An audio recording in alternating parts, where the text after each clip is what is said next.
Yeah, it's been a long time. Feels like anyway. For me to be with you guys. Appreciate you being here this morning and attending practice and watching it. Man, we got a lot to talk about, I think. So first, man, congratulations to Coach Pearl, his staff, and his players.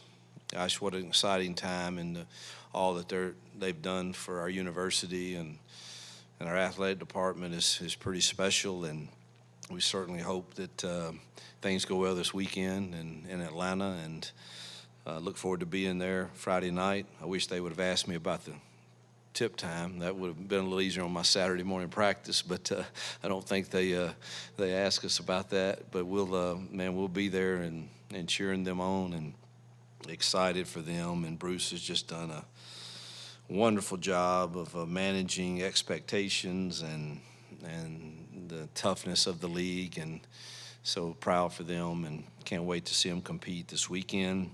Excited for Butch. Got his 300th win, and I've gotten to know him in this off season much better, and regret that I hadn't done that sooner because I don't know of a better human being than Butch Thompson. And congratulations on their start too. And then Larry Vickers, the new women's basketball coach. I know everyone's excited about him and what he brings to our program here. Look forward to getting to know him. Thought Pro Day yesterday was incredible. Thought it was one of the better ones that I've been a part of. Thought our staff did a great job of organizing that for the NFL teams, and our kids seemed relaxed and confident, and thought they competed extremely well, tested well. And really, I mean, it was one of the better throwing sessions I've seen at Pro Day. I thought Peyton was excellent, as were the receivers. Very few balls were even on the ground, and I thought he threw it as well as I've seen him do. And so it's exciting to see our kids do that, to get opportunities at the next level. I don't think I've been able to speak publicly about Brother Chet other than at his memorial, and just want to take just a minute to say the impact he's had on so many lives throughout the years here at Auburn is pretty much legendary, and the impact will be felt forever.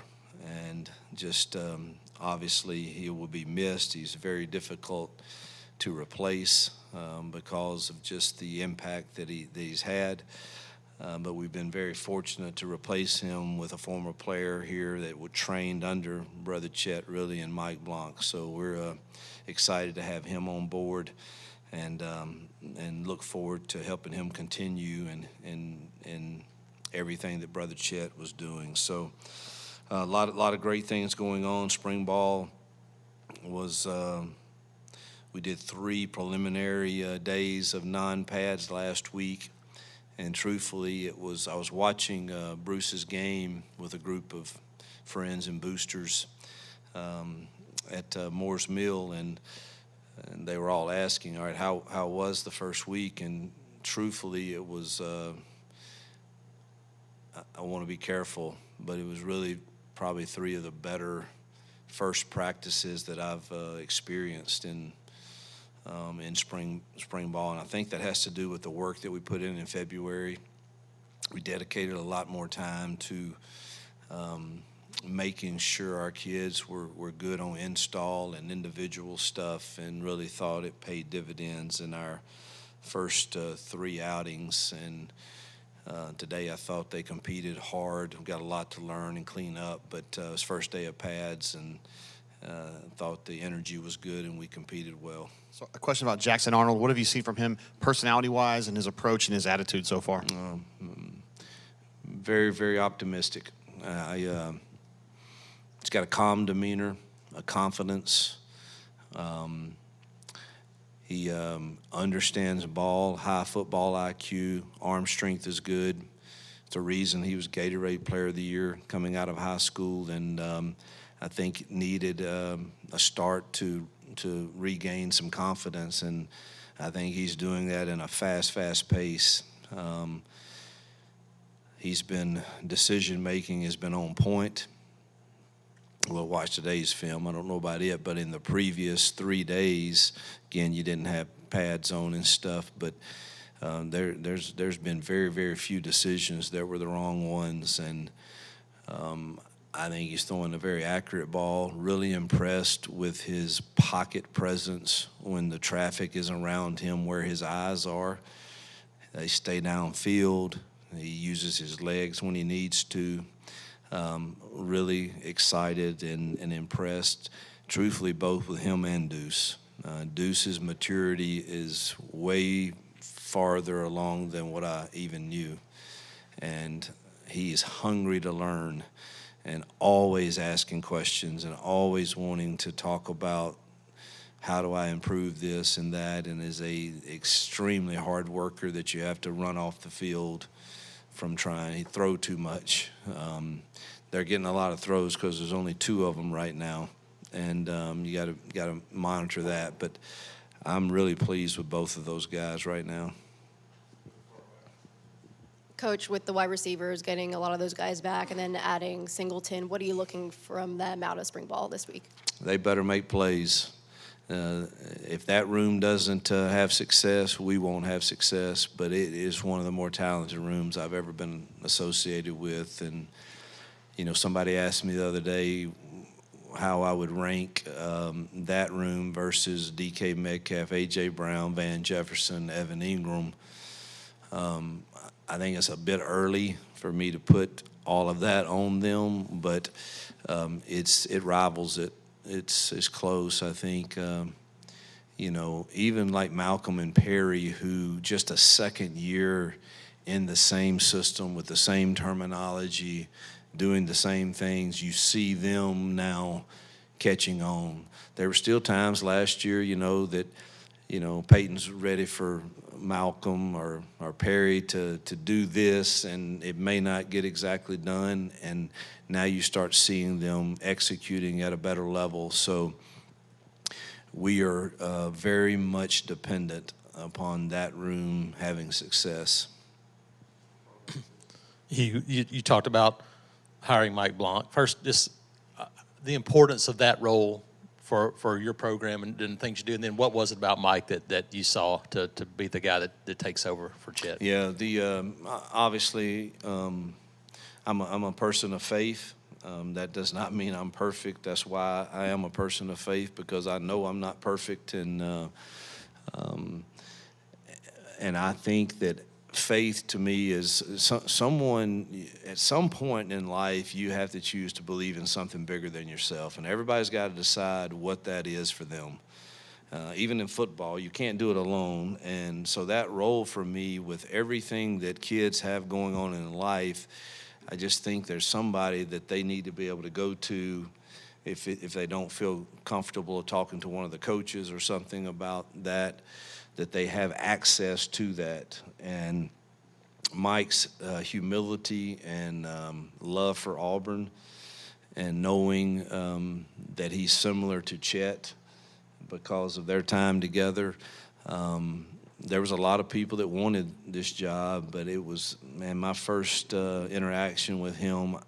And obviously I trust Gus and other guys that know him well, and I was pretty sure that's the route we wanted to go if that's what he felt like was best for he and his family. You just wanted to ask how you're doing. You know what your last month has been like since your diagnosis, and how you're feeling. Man, thank you for asking. And I've tried to decide how I would approach the public view of this, or the public knowledge of this, and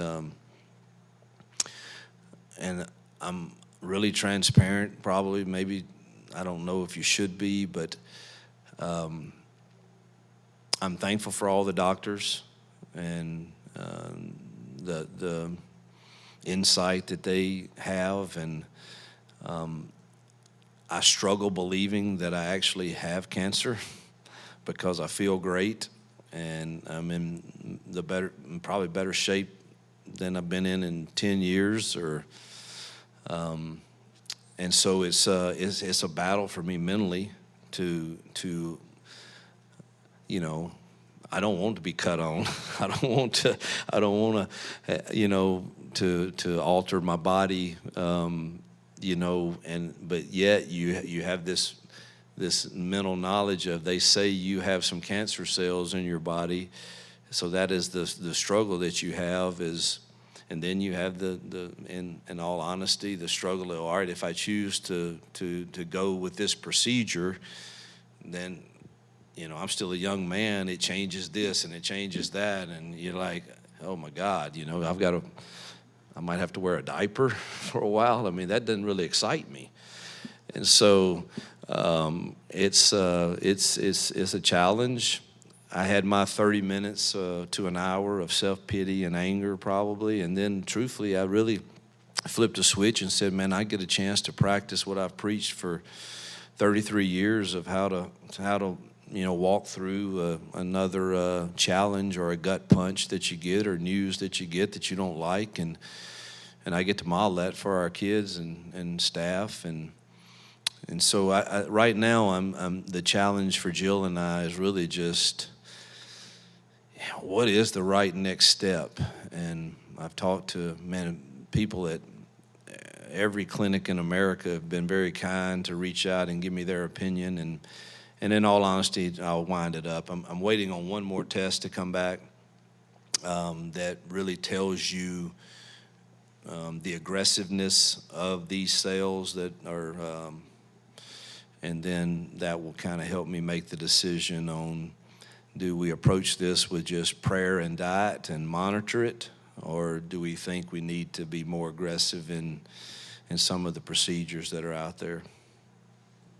I'll be glad to update you when I know that. They said that test will take 3 to 4 weeks, and it's probably been off probably 2 weeks.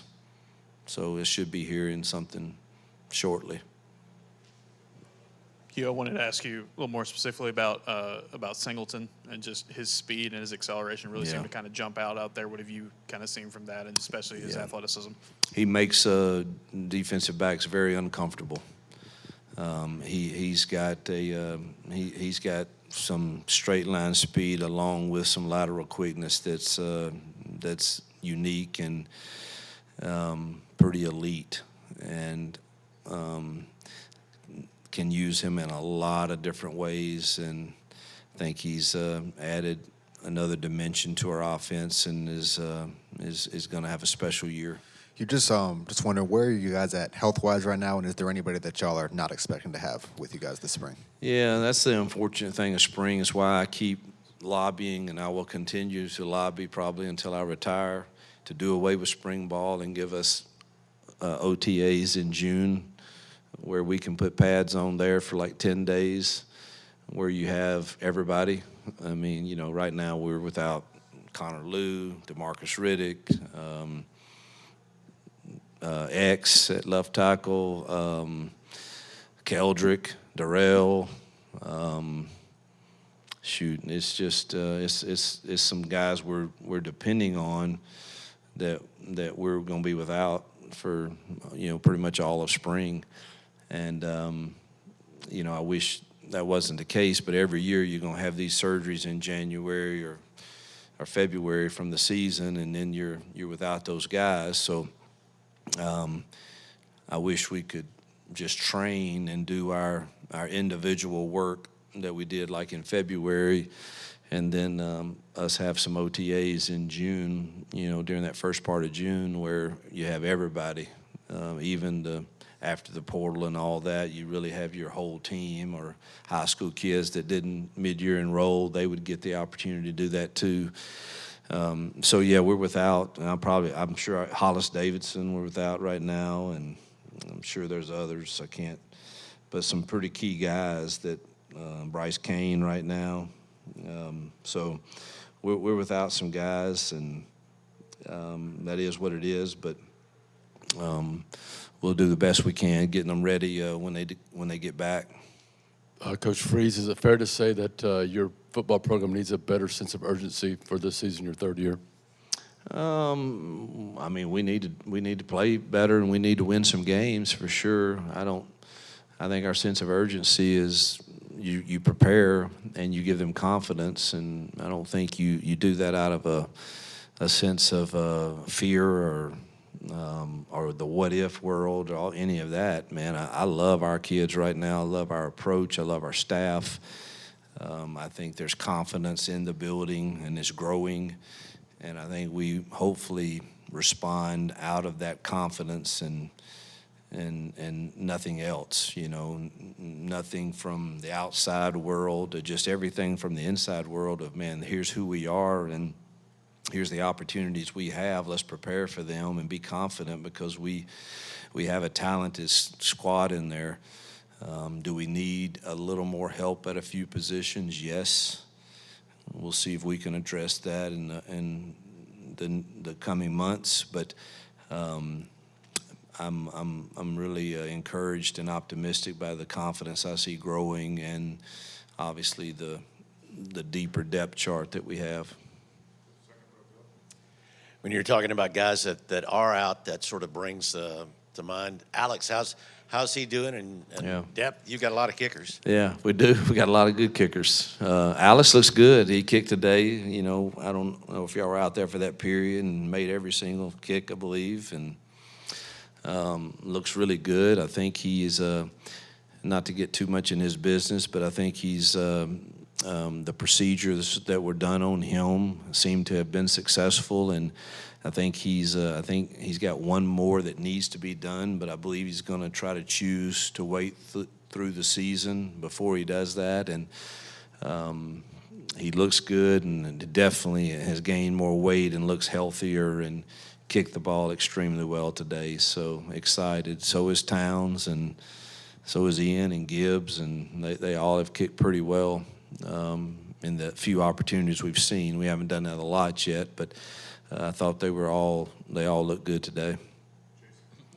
Hugh, just talk a little about when you start to look at this team and seeing some of the things go on. What are you looking for now out of the spring with you have systems in place already? What's the next step for you guys? Yeah, I think there's no doubt us coming into the second year not changing anything offensively or defensively, and staff remained intact on offense. Obviously, we lost some people that got promotions, which were great. I'm happy for them. Defensively, we lost some guys that got opportunities to be a head coach and a coordinator, but confident in that side too, that they replaced them. But the verbiage is all the same, and the kids are more confident in it. You see that and you feel it, and so now it's a matter of us executing those things at a high level. Not about doing more or just, man, we're talented enough at certain spots that, man, I think less is more, and let's execute those things very, very well. And that's what the plan is for spring is, man, let's not try to do too much and see what our kids can really do. And I think we're very talented at receiver. We've improved ourselves in the O-line. Tight ends, I think we're going to be fine. B. Frazier had a really good day today, and need Preston Howard and those other guys to come on. But, running back, I think we're going to be solid. I wish Darrell was practicing, but looks like Cobb and Damari had a good day, and we know that Alvin is very talented, and he's learning, and coming on. But quarterback play is going to be significant and vital. We know that. And, again, I said I'm confident in that to this point. And now I just want to see us, man, make the right decision, execute it at a high level, and see if our guys can make plays. And defensively, they're going to do a lot. That's DJ's deal. And we need those young guys to play up front and a few on the back end. And I think February paid good dividends for those mid-year enrollees. Some of them are very, very talented, but still, make a mistake. If you're supposed to have the B gap here, you're supposed to play the quarterback here. And so I think getting them to play, there is a place where sense of urgency has to be on defense, man, where we play with relentless effort. And DJ is great about demanding that and owning that every day with them in film. and I think he'll get that done. We'll have to pick up a few guys on that side of the ball, hopefully, in this next recruiting cycle at certain spots. But I think it's just the execution, man, and the effort's there. Got to keep demanding that it's there. We all agreed upon a standard in January. They've been great, the leadership team, of holding us to that standard, and there's accountability to that. And we've got to continue that for the remaining. We're only going to do 9 padded practices. I've gotten away from this 15-day meat grinder thing, and we're trying to teach and make sure our kids are healthy as can be, and yet we get good work in. So we're going Tuesday, Thursday, Saturdays for the next 3 weeks, and the other days are really just teach and film. And so hopefully our execution and effort will just stay at a high level. Coach, you've spoken about the expectations for year 3 and how this is the year that it can all come together. You can compete with elite teams. Yep. What gives you confidence in that, and what indicators are you seeing from your staff and players that you guys are headed in the right direction? Yeah, I think the cohesiveness of our staff, the culture that's in the building, and the depth chart has changed over 2 recruiting cycles. And I mean, I wish there was some secret thing that I could just flip and tell you that, but I really think the culture is just growing each year to being better. The cohesiveness of the staff, being able to hold them together. Thankful for our administration and their help when we need help to do that. John and Lee and those guys have been incredible in supporting us in that, and then our recruiting efforts. Everybody in this building and our Own to Victory team and everybody's pitched in to make a commitment to making sure that we continue to recruit at a level that matches rosters of the teams that are elite. And I said it would take 3 recruiting classes. We've had 2, and I feel much better about what you see on the field. Yeah, Hugh, you guys just announced some changes to A-Day, basically making it a practice. Talk to me about, are those days over when you have a big spring game, and more about the OTA thing? I think there's a lot of coaches kind of getting behind that. Do you think that'll actually happen? I don't know. I've tried for years. I've also tried to get a spring game to be with another team in your state and have a day where we give it all to foster care of the state. And everybody gives $10 to come to the game, and you play a game, and let's adopt a charity in your state. And that didn't get any traction either. I think we're the only sport that doesn't have some competition with another school at any point during the year. The NFL does it 3 or 4 times. Everybody else in baseball, basketball gets to go scrimmage somebody else, but for some reason that's been off limits for us, and it hasn't gotten any traction. I do think with all the changes in the recruiting calendar that there might be some momentum for people to listen to what I'm saying about, hey, let's let our kids just train all spring and give us 10 days like the NFL at the first part of June, and let's do some OTAs then, and let's just train all spring. I think we'd be healthier.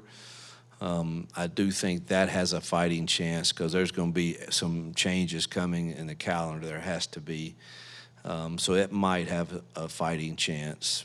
But I do think the days of a spring game where you're televising that and the portal opens the next week, that doesn't make much sense. I think those days are kind of over of doing that. And we went down the list of all the injured guys, so us trying to divide up and have some kind of spring game just doesn't make as much sense as us doing what we did today. And we'll have some live periods, but it'll be more of a practice format. We were talking to Marcus yesterday, and he was saying maybe it's a little bit easier now for guys like Malcolm and Cam because you kind of shed that layer of inexperience. Are you able to coach not just the receivers, but the freshmen all across the roster that are now sophomores? Does that help now, that level of experience, be able to coach them a little harder maybe?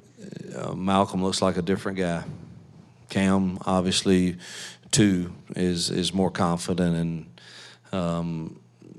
and understands, I think, kind of what we're saying when let's make this adjustment to this route.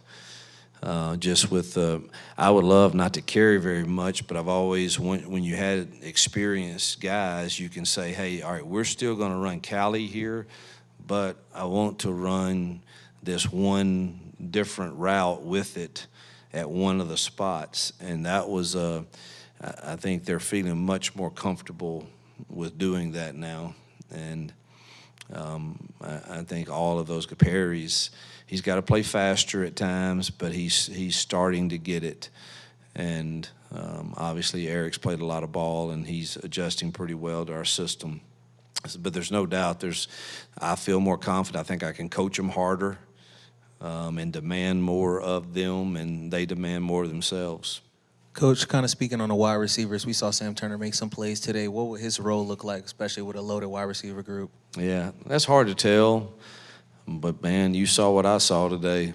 I mean, the ball came his way, and he made plays. Horatio's the same way. Made a heck of a play on a vertical ball. And, so I think we've got some great depth there. Even though Sam's a true freshman, I think we nailed that recruitment of our evaluation of him and of Horatio. Excited about the depth that we have there.